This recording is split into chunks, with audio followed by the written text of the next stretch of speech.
All right. On today's episode, I welcome on a very, very special guest. He is Mark Hildreth. He's an actor and voice actor. You might recognize his voice. He was in one of the best, my favorite show of all time is Gundam Wing. He was Heero Yuy in Gundam Wing. Mark, how are you?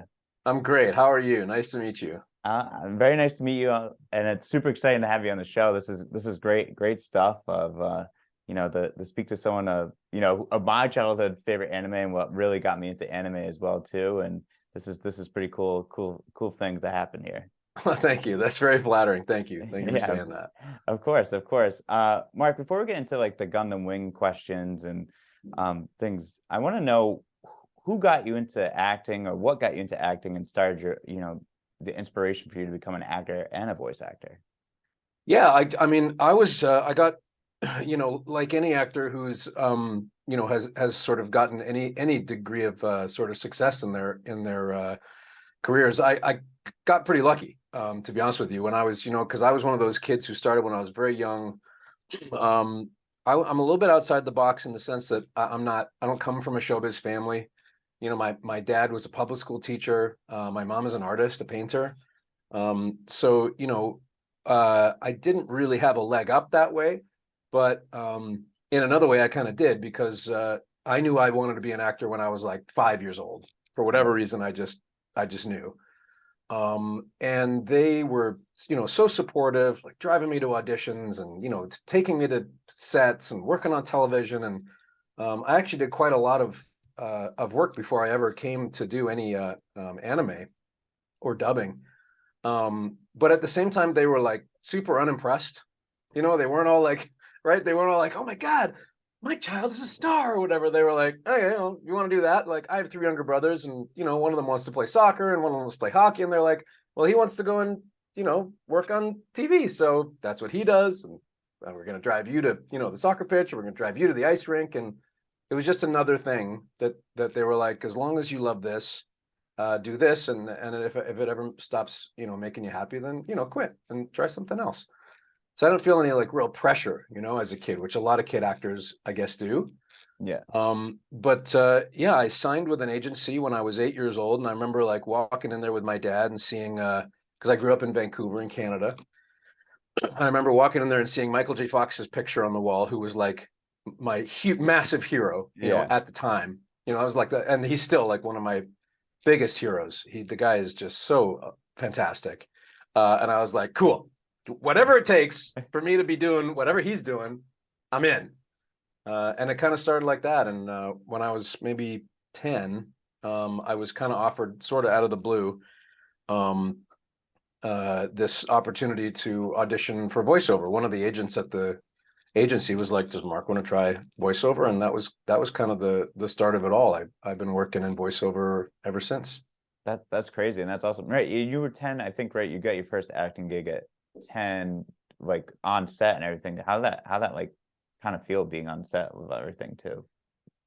At the time it was like all upside, Yeah. because you're just a kid. Yeah. So there's no pressure at all. You're like, I don't know, I'm just doing what I like to do. And then they're paying me. This is crazy. Yeah. In retrospect, it's a weird environment. It's a weird environment for like a kid to be sort of, quote unquote, sort of the center of attention, at least as insofar as like, the scenes that you're in and when you're actually on set, just surrounded by adults, because that is an adult environment. You know what I mean? There's no like kids like running camera and directing and writing and producing. You know what I mean? Right. Right. So you kind of had to grow up pretty quick. Yeah. So that, there's pluses and minuses to that. You sort of like, I worked a lot. I actually worked when I was about 10, I got my first voiceover job, but I'd been working professionally since I was only 5. Wow. So in some ways, like, maybe you kind of, you missed like a normal childhood, Yeah. to some degree. And then to some degree, like I got I got to have these experiences and like, develop, get to do the thing that I loved. Which I'm still doing, like so many years later, which is, now I appreciate is like, that's very rare, you know what I mean? To get to do the thing you love for a living. You're right. So it was weird. I don't know if I would like recommend it. Sometimes people or like, oh, my kid loves acting, I think he Yeah. wants to, what's that like? And I'm always like, okay, pump the brakes, it can be awesome. And then it can also, like, put a lot of pressure on a kid. So I'm always sort of 50-50 about, just make sure that your kid loves it. And I always give the advice that I just mentioned to you, that my parents always gave, like, if it makes you happy, we'll support you 100%. And if it ever stops making you happy, don't feel pressure to, like, but I'm going to be famous and I'm going to Yeah, be rich and all that. Yeah, just do the thing that you love. Best advice I ever got.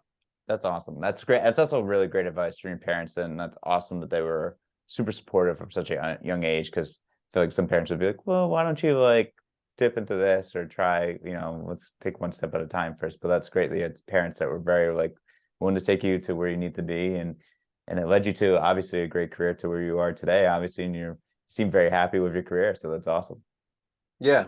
Yeah, it's cool. I mean, it could go one way or the other. I saw parents when I was little, who were like that, like, make sure you have a backup. Yeah, It's not a real career. yeah, There was yeah, that. And then there was the other end of the spectrum where they're like, my child is going to be like God's gift to, you know what I mean? And they're people are too wrapped up in their child's success. So it's hard, man. It's hard. I mean, there's no right or wrong way to be a parent, you know what I mean? So everybody's kind of guessing.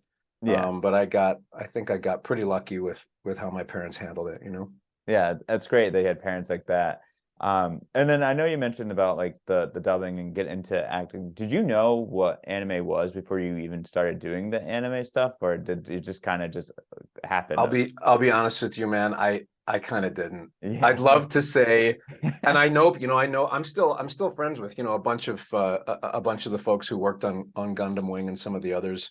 But that being said, I've done a lot of stuff in voiceover. I got lucky to do all kinds of like animation and animated movies. I just finished an animated movie for Netflix last year. And lots of stuff in other parts of the voiceover world, like commercials and promo and narration and all kinds of stuff. But no, I wasn't one of those kids who like grew up reading comic books, and grew up reading, and knew the world of anime.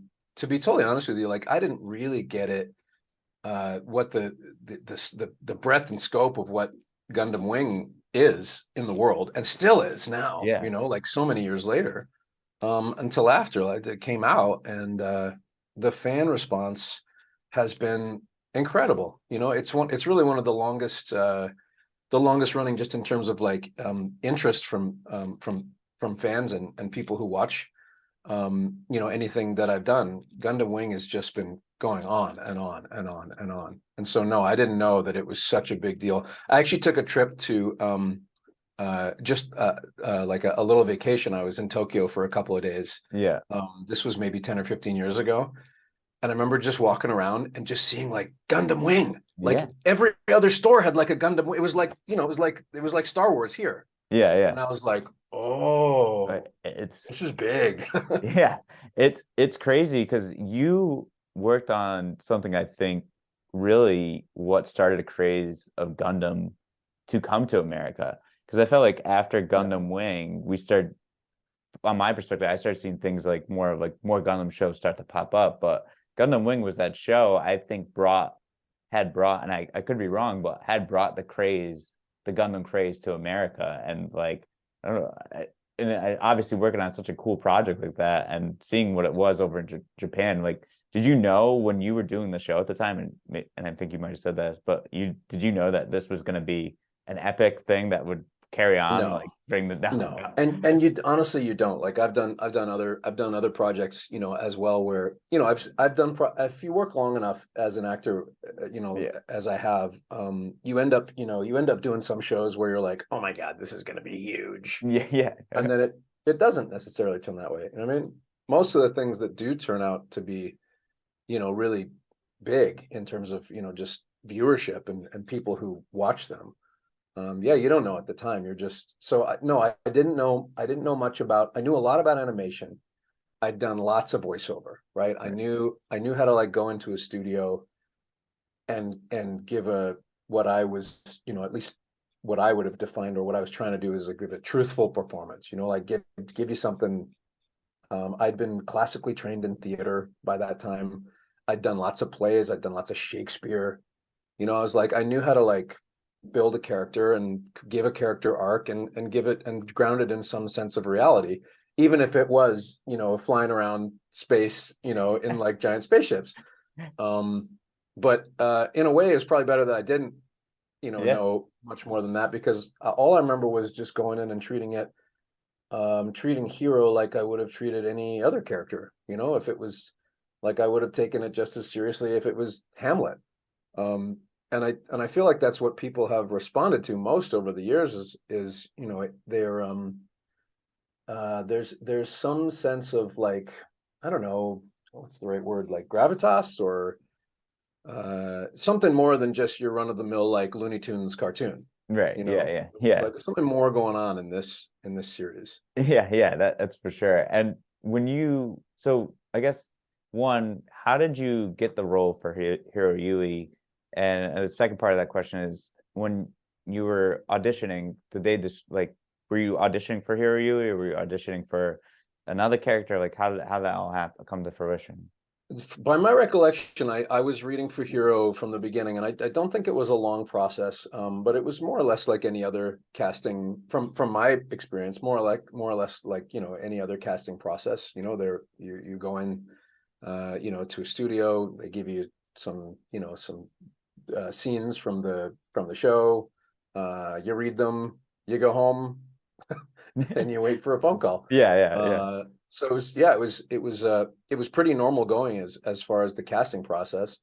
Um, I remember them saying like, there's like 50 episodes, yeah. and thinking like, okay, that seems like a big that's a lot. You know what I mean? That's a lot by any standard, Right. especially today, for animation. And also nowadays, because of COVID, you go in and you work by yourself. If you go into a studio, if you're not working from home, you know, you're going into a studio and it's still by yourself because everyone's still trying to be safe and all that stuff with the pandemic. But Gundam was like that back then. You know, we were going in a studio and you're in there all by yourself, Yeah. you know, with a director, but you're not working with the other cast. So that was a little bit unique at the time too. That wasn't necessarily kind of the standard then.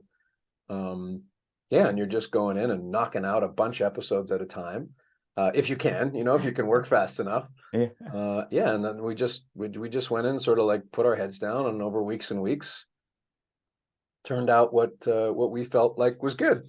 And That's awesome. I guess it was. Yeah. Oh yeah. I I think guess it worked. I think it definitely was like I said, I think it started the Gundam craze here in Yeah, America. I think like a lot of the figures started selling and like I think a lot of people just started like taking like just loving the show once the show was on and you know that old Toonami when it aired on Toonami or yeah, the old the VHSs and stuff like that, which like it's crazy. It's interesting like now like I think that show is like what I gotta be something like 20 something, maybe 20 something years old or more. And it's still probably like more actually. Yeah, and it's yeah, still it's still airing on like going. Hulu and stuff like that, Right. which is crazy Yeah. to have. But when you got here, was Heero Yuy described to you, or like you said, you kind of just took it as like a character arc and went with it and made it your own, or like how'd that go? Um, yeah, he was described. I mean, there's usually like a little character breakdown, you know, maybe like a paragraph or less, you know. So it Yeah, wasn't, you know, when you audition. So it didn't go into deep detail. And honestly, for me, most of the times, like you want to read the script before you. Most of those things are written kind of just to give you a bare bones, you yeah, know, idea, right, as you audition who this character is. So once you're going to go and play the part, I always ask for the script. I just want to understand, like, you know, where they start, where they get to, and where they end. And there's always much more in there than there is in, you know, in the character bio. yeah, Um, but that being said, there wasn't even it's not like you know, they gave us like all 52 scripts ahead of time. A lot of time you'd sort of be going maybe in chunks of sort of like, what I remember at least was 3 or 4 scripts at a time, you know. yeah, So you're having to kind of, to some degree, kind of guess like where you want this character to go. But luckily in this one, you know, I felt like I had a pretty good sort of grasp on him in the very first episode. yeah. And yeah, people have asked me over the years, like, what's the deal with Heero? Why is he so this, or why is he so, is this a happy person? Is this a Yeah. positive character? Yeah. And I'm always like, Eh. he's not he's not the happiest. He's got some issues, Yeah, to be fair. yeah. He probably had some stuff to work out with his therapist, you know what I mean, if he had the chance. But but I kind of gravitated towards that. I sort of dove, like leaned into that, because like I said, a lot of times with animation, and especially, I guess back then, now there's a lot more variety Yeah. in animated projects, but still now even, a lot of it is sort of wacky, loony, over the top, whatever. And this was over the top in its own way, I guess, but totally different than anything that I'd ever, read or been a part of. There was sort of complex. There's complexities to Heero and what he was going through, and what type of a personality he was. That I kind of picked up on right away, and I was like, cool, that seems fun, because you almost never get to do that, in animation. Yeah. I mean, yeah, he went through like, man, he was like an interesting character for sure, because it was like he was like moments where he just didn't want anything to do with anyone else, and then with Relina, and he had that love interest with her, and then the Wing Zero and the Epion art, like too, those things of like responding back to the Gundam and always trying to blow up his Gundam in some sort of way. Like it's always like just like his character was a very interesting character compared to I think the other characters where you kind of knew, like like Duo was like the comic relief, and Catra was like the kind-hearted person, and Tro was very like straight and on, like ready to go. And then Wu Fei was also another character I think was a little complex as well too. Mhm. Yeah. Let's be honest, this and all dubbing is like this. Uh, this is a project that had its own life before we ever came to it. So you're right. You could say probably Gundam Wing, brought anime to North America in a way that maybe no other project had up to that point. That being said, like a lot of tribute really is due to the original creators, Right. animators, as well as voiceover actors, Yeah. because yeah, the whole sensibility, the whole world, like there's so much that had been already, so much work, so many artistic achievements that had already been taken care of before we ever swept in and dubbed it into English. So Yeah. I always put a caveat on that when people are like, oh, I really enjoyed your performance, as Heero, and I'm like, thank you. And also, you're implicitly paying tribute to those who created that character way before I ever came on board. Yeah, it's true. And the animation and the character, everything was just, I mean, it was a fantastic show, well written, very, very well, like well done on both ends of it. So I have seen both sides of it too, the sub and the dub. But it's Oh pretty yeah. cool that, it, like I said, just brought a whole different craze to America. And I thought like this, and it's still going. And every once in a while I'll catch myself watching some episodes when I like have some time to check them out. But it's cool. It's a fantastic show, and it's awesome to be able to talk to the guy who, did the dub for Heero Yuy. So, um, I wanted to ask too. Did you know that there's a new Gundam Wing manga coming out called Frozen Teardrop? I No, I don't know much about it. I know that there is something coming out, and there has been other things, sort of over the years. So yeah, I had some idea that there was something new coming. Yeah. Would you, and now if they did the dub, if they brought it back to America and did like the dub, would you reprise the role of Heero Yuy? Nobody's that hasn't come across my desk. And if it does, like, of course I'd be happy to take a look at it. Like I say, there's been other things over the years, and by the way, like I can clean up here, for interest's sake, any hypothetical controversies that may or may not have happened over the years. Really, there's never been any controversy, over between, in terms of, me playing Heero or not playing Heero. I've been asked, once or twice, like, oh my God, is it true that, there was a big falling out between you and this and blah blah blah? And I'm like, no, nothing. Either it just wasn't something that I was approached with, or maybe my schedule didn't line up. I was working on something else, but there was the series, and then there was the movies. Yeah. And that was really the last time anybody's ever approached me about this role. So yeah, I mean, I'd like to see them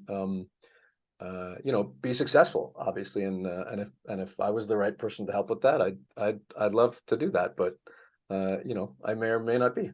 Yeah, yeah. Oh, it'd be cool. I don't know if it's gonna get animated or not, but it'd be awesome if it did, and they, brought it over. It'd be cool to have you reprise the role if it definitely got brought back over here, and Yeah. I think it'd be really cool. At this point, I mean, maybe I'm Hero's dad. Let's be Yeah. honest. You know what I mean? Maybe we get to see his origin story and just see why he's just so upset. You know what I Yeah, mean? Maybe his yeah, dad. exactly. Who We gotta knows? figure out why. Yeah. What's the problem here? Yeah. Talk to us. Yeah. I want to ask, do you have any like projects for yourself that you're working on? I know you work in music too. I checked out some of your music, very good stuff. Like what's next for you, and what you've been working on? Yeah, I've started to I've been writing actually for the past few years, especially during COVID. So there's a play that I'm developing with somebody out in New York actually. I got a couple of features on the goes, and I'm sort of transitioning in some ways, or multi-hyphenating into writing and producing. That's But yeah, I'm actually going to play. It was tough for us as musicians. COVID was really bad for anybody in the live performing arts. Theater and music was really hit hard. Now that it's finally coming back, I'm happy to get back on stage. I'm actually going to be playing in Vancouver on January 21st at this wonderful venue called Guilt & Co., which is in Gastown, somewhere that I've played before, and it's just fantastic. And got a couple other live shows coming up, probably Vancouver and New York. And one or two film and TV projects that I unfortunately probably can't say too much about. That's how it is these days. You're not allowed to talk about anything until it's until it's actually on TV. But yeah, music has always been just something that's so close to my heart. So I'm so happy that we can do that again. That's awesome. That's great. And is there anyone that like has inspired you on the music end, like someone that you like, or is there a favorite band, or is this something that you just been wanting to do for? I taught myself to play when I was 10. When I was about 10, I taught myself Beethoven. Oh And wow. I've never been able to read music, but it was just, again, one of those things that there was a piano in our house, and my parents just were like, that's what he's gravitating towards, so let's support him in that, which again, I was lucky with that. But eventually, probably my biggest influence was always Elton John. That's Love awesome. Elton John. Big Elton John fan, right? Yeah. And then at some point, maybe like in my probably like, I don't know, early to mid 20s, I really discovered Stevie Wonder. And Oh wow. Stevie Wonder's just, So good. as Eddie Murphy put it, without the expletives, Stevie Wonder is a musical genius. Yes. Yeah. I mean, Absolutely. the guy is, there's no, but I mean, that's the top of the mountain, Yeah. honestly, for me. So that's why when people ask me what's your style of music, I always flatter myself by saying I'm somewhere in between Elton John and Stevie Wonder. I love And they're like, that. they're both pretty good. I'm like, yeah, they're good. That's awesome. Yeah. That's cool. And that's great that you do music, and you must have a busy schedule because you do music, acting, voice acting. So you must be doing a lot. Like I say, man, it's acting always, looks glamorous from the outside, because mostly, you mentioned like actor, and most people I think maybe picture like the Oscars, or Yeah. something. And that's really not that's not what it's like at all. The day to day is not. So just to make a living as an actor is really actually a huge accomplishment. Never mind to have that anywhere near like that level of success. So yeah, I've been very lucky to have a long career, and hopefully continue to have, a long career. But I don't know if this would hold true, if this would hold water like in every facet of life. But in my life, doing the thing that I love has really held me in good stead. That now, like I say, there's a caveat to that, which is like, I've been very lucky. I've been in circumstances, where that I was just lucky to be there in. but there's something to be said, for like pick the thing that you love, and then whether you make money at it or not, at least you did the thing you loved. You know what I mean? Yeah, absolutely. Yeah, that you have to, at least have to give a shot and chase your passion. And and whether you know sometimes you don't make money, that's okay, but you didn't, at least you tried, and that's the most important thing. And it looks like obviously, and some things can just work out and be great things, and you keep trying until you get there. I think that's the best way to approach it. Absolutely. Yeah, I love it. All right, Mark, I'll ask a couple more questions here, and then we'll wrap it up. One thing, so here, this is the Anime Village podcast. We're a company. We create our own original mangas. We are also creating a metaverse, and in that metaverse is in that metaverse we have like a hub, and then from that hub you can go into different genres of mangas, and those mangas are based off original mangas that us Anime Village that we've written ourselves. And one of them being my background here, as you can see, Adamanto is an original manga that we wrote, and first chapter it comes out this week. We want to know, like, what are your thoughts on something like this? I mean, I don't think there's anything that's been done before, but we want to see your thoughts on it before, what you think about it. It sounds super cool. And I mean, I'll be honest with you, and maybe I'll date myself a little bit here, but the whole metaverse concept is like new to me. Yeah, honestly, new to me. You know what I mean? Like, I remember when they stopped making like sequels of movies, right? Right. And started making it's just a world of movies. Like they just go on and on and on, right? They're like this movie, then there's this version of the movie, and then there's that version, and now it's universes. I worked with a couple people actually who were I did this animated series called Hot Wheels Battle Force 5, Yeah. which was a prelay cartoon, and the guy who created that, he has a company that was developing those types of concepts even way back then. I remember talking to him about it, and he was like, yeah, we're making like, this was maybe 10, I don't know, 10 years ago, 10, 15 Oh, years ago. wow. It was a while ago. Yeah. But he was like, yeah, the future of storytelling is non-linear. The future of storytelling is like creating worlds that people can immerse themselves in. And he was like, it's gonna cross every medium. This was like, I guess like World of Warcraft was like only just in its infancy then. And he was like that. This is just going to be a massive ongoing world, right? That's never going to end. Yeah. And it's gonna go into social media, and it's gonna go into film, and it's gonna go to television. And I remember being like, right, I totally get everything you're saying. Because it was so new, I couldn't quite, but it was ahead of its time. And I think you guys, if that's the type of world, that's the type of content that you guys are creating, then you're right on the cutting edge, and that's very exciting. That's a type of storytelling that we've never really gotten to do. You think back of all the, I don't know, like all the different forms of like Shakespeare, or the ancient Greeks, or Yeah. we're all like part of a lineage of different ways of telling stories and expressing the human condition. And that just sounds like the whole metaverse idea is so new, is so cutting edge. I mean, that's very exciting to me.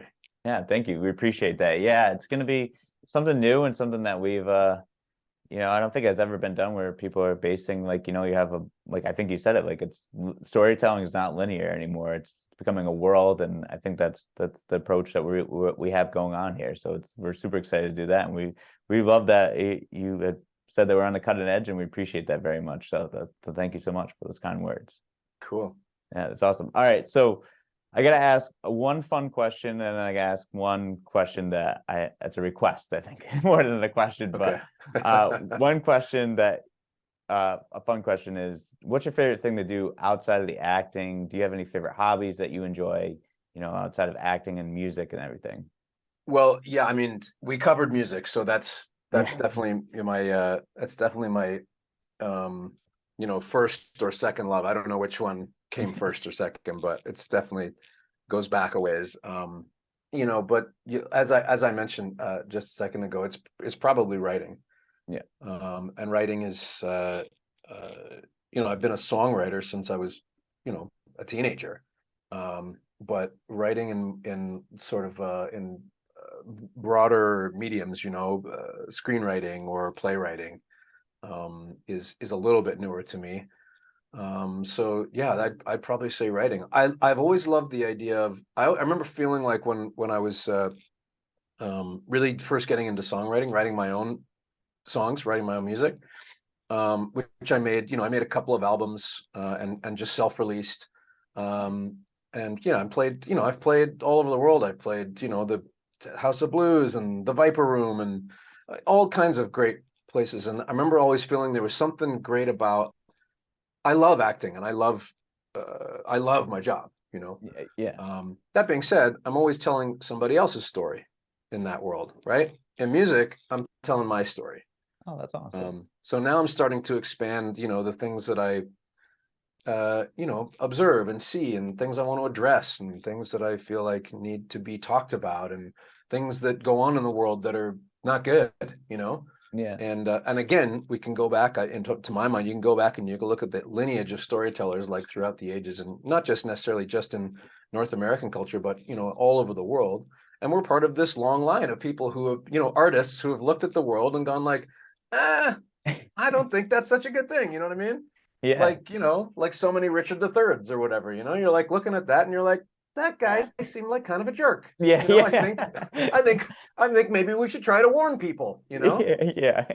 That's very motivating to me. I love that, because I look at the world and I feel all kinds of feelings, and I want to put those feelings somewhere, I want to express those things in some ways, things that are important, things that I feel like need to be, we need to deal with, we need to look at and deal with. And there's no lack of things that we need to look at and deal with that are going on. Yeah. So Seriously. that's probably my biggest side hustle, at least at the moment, is I'm developing myself as a writer and a storyteller. So that's part of why, I think it's so exciting to hear, like you were describing with your company, the different styles and different tones of the ways that people are telling stories right now. I think it's great. Yeah, it's awesome. It's awesome. I think that's really cool that you are getting some, I guess, expanding yourself too in a different area of like writing and doing music, and but also like the way you're being able to do it is storytelling, telling your own story, but also like telling like other stories too, like talking about problems in the world and stuff like that. And I think that's fantastic too, because some stuff, maybe some people just kind of turn a blind eye to it that might be in your position, but like, someone with you and not on your platform, you're able to, use that and take it to another level and be able to like, talk about things that maybe aren't so good, or talk about your life. And I think that's a cool thing, cool aspect of everything. There's all kinds of stories, there's room for everything. That's my feeling. There's room for everything. Any story that somebody wants to tell, there should be room for it. But I'll tell you something that goes back, like I said earlier, to the response to Gundam Wing and to anything else, at least in my career, that people seem to really appreciate, they really gets them in their gut, you're telling the truth Yeah. on some level. Like I looked at Heero Yuy in that example, because I've done this with many other roles as well. I looked Yeah. at Heero Yuy and I was like, okay, what's the truth going on with this guy? And there Right. are times in that story where it gets really dark. Yeah. He gets really dark, and I was like, okay, well, let's tell that truth, because that exists. That's a thing that's real. And honestly, I feel like people respond when you tell the truth. There's something about that where you tell the truth in a story and people are like, it gets you in your gut, you're like, oh yeah, I get that, Yeah. So that's what I'm most interested in storytelling, my own and other people's. And if I get to do that more of my own, I'll be very happy, That's awesome. That's great. And I think that's really cool. And it's something different. It's cool. Cool stuff. But I can preempt your last question Oh, all right. by saying, if I do and when I do get to tell my own stories in the way that I ideally hope that I will, I hope to one day be saying. I love that. Thank you so much, Mike. This has been a fantastic interview. You're welcome. This has been great, man. Really appreciate your time. Really appreciate you talking about Gundam Wing, and and talking about yourself and your story, and if you ever come to America or anything, or find yourself in the New England area, let me know. I'll give you some suggestions for restaurants, or take you out to a game or something like that. We can do that too. Fantastic. I appreciate that, man. Nice to meet you, and I wish you guys all the best in your endeavors going forward. Thank you so much, Mark. I appreciate it. You too All as right. well. Take care.